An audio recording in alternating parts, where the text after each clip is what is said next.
আসসালামু আলাইকুম। হঠাৎ দেখি মুরগির ওজন ক্রমশ হ্রাস পাচ্ছে। কী কারণে হ্রাস পাচ্ছে এবং কী হতে পারে? খাবার কম খাচ্ছে কিনা, কী কারণে এটা হচ্ছে? বিশেষ বিবেচনা করে দেখলাম যে মুরগির আসলে কৃমির ডোজ করানো হয়নি। আজকে প্রায় ৫৫ দিন। মুরগির গোল কৃমি, ফিতা কৃমি এবং কি মুরগির কিন্তু পাতলা পায়খানা করে। সেই দিক থেকে বললাম যে আসলে কৃমির ডোজটা আমাদের করিয়ে দেওয়ার দরকার। আসুন কথা বলি আমি কিভাবে কৃমির ডোজটা করাই। আমি এখানে কিন্তু ডাজল দিয়ে কৃমির ডোজটা করাবো। এখানে প্রায় আমি ৮০ লিটার পানি নিয়েছি ১০০ লেয়ার মুরগির জন্য। আমি এখানে ২০০ মিলি ডাজল এখানে ব্যবহার করব।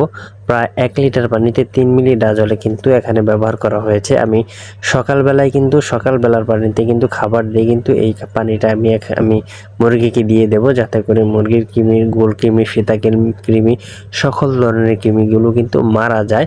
এমনকি পাতলা পায়খানাও হয়। মুরগির মূলত কৃমি থাকলে কিন্তু পাতলা পায়খানাও করে বেশিরভাগ। সেজন্য মূলত যাতে করে সবকিছুই গোল কৃমি, ফিতা কৃমি সব ধরনের কৃমি যাতে করে মারা যায়, সেজন্য মূলত আমি এই কৃমিনাশক ওষুধগুলো ব্যবহার করছি।